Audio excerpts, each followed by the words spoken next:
Alright guys, Before Their Hang, book 2 of the first Law trilogy by Joe Abercrombie.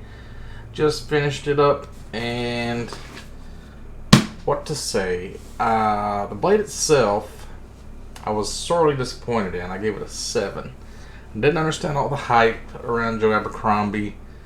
There's like this promotional material everybody uses where they have like some quotes from the characters, and it's just kind of like, you would think Joe Abercrombie's like a badass writer. He's just really good, but this is better than the blade itself, but it's still like, I don't understand all the hype. It's like overhyped. So what did I say? 7 for the blade itself? I would give this like an 8, 8.5. It was supposed to have more plot than the other book had. The other book didn't have any plot at all. It's just like a bunch of characters, and it kind of tells you about them, and they all kind of did stuff. So you got, if you don't know the story, if you don't know the characters, Logan Nine Fingers, he's like a guy with kind of a personality, split personality. He goes into a blood rage, and he becomes the Bloody Nine, and he like berserker frenzies, and he can kill, and he can talk to spirits. So here's part of there's like 3 different stories going on. There's like this battle in the north with his old crew, which is Dogman, Grim Harding, the Black Dow, Toll, the Thunderhead, and 3 Trees. That's like his old crew that thinks he's dead. So they're like Northmen that are fighting against this other guy that claimed to be the king of the north, and he's fighting against the guys from the east, I think, like the knights in the city, and they're all like, they talk really like Capito, and they talk like asshole rich people, right? So they're like teamed up with those people, and Colonel West, who is the guy that was tutoring Jazal in the first book. So Colonel West and the Northmen are like one story happening in the north, and then you got this main story that is Logan Nine Fingers, Pharaoh. She is like got demon blood or devil's blood, like less than 1%, but it's enough that the first of the Magi needs this object. It's kind of like a little nuclear bomb, like a magic seed that allows him to like do some kind of fire magic or burn the whole cities to the ground or something like that. And they're going all the way to the edge of the world and have this whole journey across all this land and like danger and stuff, and they gotta get a boat and they gotta cross the sea, and that whole story is going on. Also, Jazal is with them for some reason I don't know. He's just like a duelist. He's not really there for any reason. Logan is there to talk to spirits because the spirit is like keeping the stone. It's the only reason he's there. And the girl Pharaoh is there. Only reason she's there is because she can touch the thing without dying, because she's like part demon, so she can like pick it up and put it in a box. She's just there to like hold it, put it in a box, done. They go all this way to the edge of the world, and he does the spirit talking thing. You know, he summons this ghost. The ghost pulls out this rock, gives it to her.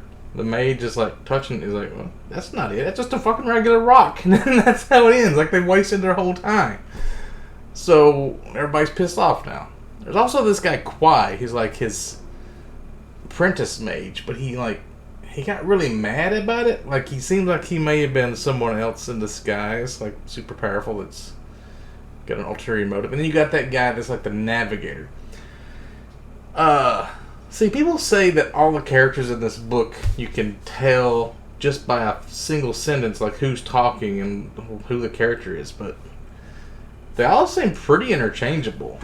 All the Northmen kind of talk about the same in Logan Nine Fingers. It's all like, Logan Nine Fingers has a few catchphrases, but it's like, the Black Dow has kind of his own personality a little bit, and the Dogman a little bit, but the rest of them are just like interchangeable. I couldn't really tell the difference between any of them.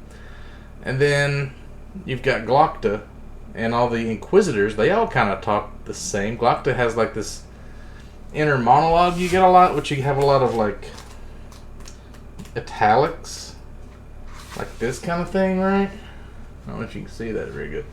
Something happened with the printing of this book. Like all the italics parts are like spaced wrong, and it's like hard to read because it's like a printing error. So I don't know if that's just my copy or everybody's just like that. And everybody says Glocta's their favorite character, but it's just like, he's just a guy who's a torturer. He used to be a soldier. Now he works for the Inquisition, and he's good at torturing people, and he's really smart. But it's like nothing special. It's not like I could think of way better characters in other books. And it's just like his whole story was he went to the south. There's like a war going on two fronts with this city, Adua, fighting the Northmen in the north, and they're fighting these other people in the south that have been gathering up this whole army in secret, and they have these things called the Eaters that are people that have broken the second law, and they eat the flesh of men, and it gives them these super strength. They're really hard to kill, and there's like a whole army of them. Apparently they have like ships, and then people don't think they had ships.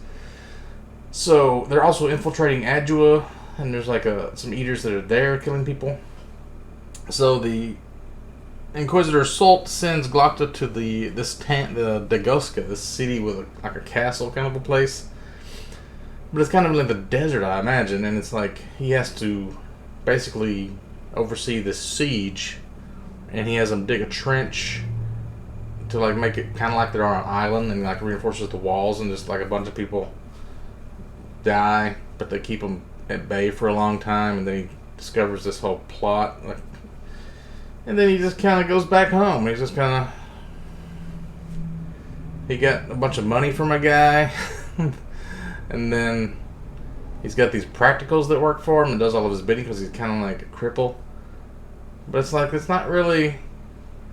And all of these three different stories going on, the north and the west and the south, they're not really connected at all.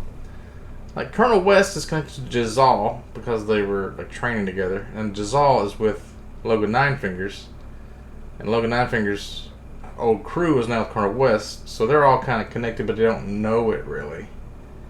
And then Glocta's, he knows who the first Magi is, and he's seen him before in town, and he knows who Jezal is, but not really. The stories that's going on don't have anything to do with each other so far. There's no connections being made. There's no twists and turns, you know. There's no like plot twists. There's no like surprise. I didn't see that coming, or like big moments of like, oh my god, I can't believe that just happened. Like, everything is pretty much expected. It's like nothing surprising happens. But it's pretty cool, I guess. You get a pretty good siege battle. You get a pretty good battle in the north with these... The Flatheads, I figured out, are kind of like pigmen. So I kind of imagine them like the World of Warcraft Quillboars or something. And then there's this whole... there's a witch that's casting this fog on the battlefield that you never see, but they have rumors of her, and there's this big giant with blue runes all over him called the Fear that comes out, and they have to like run him off. And some people get killed, but I don't understand this whole grimdark thing. Like, Game of Thrones was way more like morally gray. There's like people raping and killing peasants and shit in that, and just like betrayals of your own family and fucking your own family. There's nothing like that, nothing crazy like that in this. It's just like there's a guy torturing people. He's a torturer. I mean, I imagine that's what he would do. He'd like pinched a guy's nipple off one time. I'm like, is that what grimdark is? You pinch a guy's nipple off? Because that's like the worst thing I think that happened. I'm like, what the hell's all this hype about Joe Abercrombie? I don't get it. Maybe it's just the whole grimdark thing, or maybe it's just fantasy in general has a lower bar than I was expecting. I don't know. I need to read some John Quinn or some Brent Weeks or something to see what everything else is kind of like. But like, this is like nothing to write home about. I mean, it's decent. But it's like, people talk about him like he's the best fucking writer that's ever existed or something. I don't get it. Also, like 75% through, it's like Joe Abercrombie got horny and wrote 3 or 4 sex scenes in a row. Like, gross ones. It's just like, why? What happened? You just like horny one day? Just like wrote a bunch of sex scenes? I don't know, man. I'd give it a 8.5, I guess.